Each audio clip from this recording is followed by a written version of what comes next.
we've actually solved the problem of immortality. And because it's digital, you can simulate a neural network on one piece of hardware, Yeah. and you can simulate exactly the same neural network on a different piece of hardware. So you can have clones of the same intelligence. Now, you could get this one to go off and look at one bit of the internet, and this other one to look at a different bit of the internet.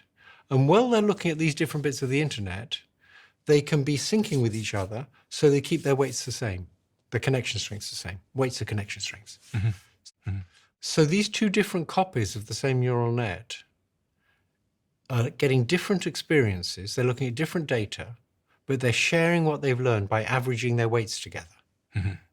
And they can do that averaging at you can average 1 trillion weights.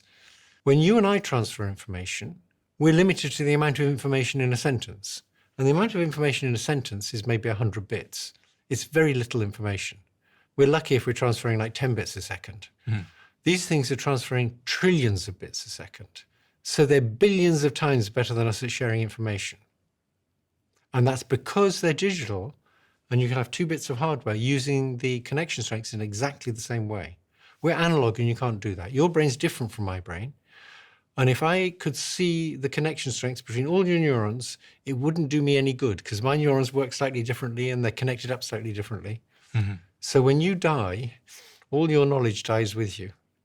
When these things die, suppose you take these 2 digital intelligences that are clones of each other, and you destroy the hardware they run on.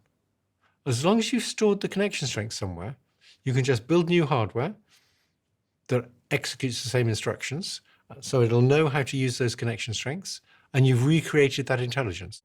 We've actually solved the problem of immortality, but it's only for digital things.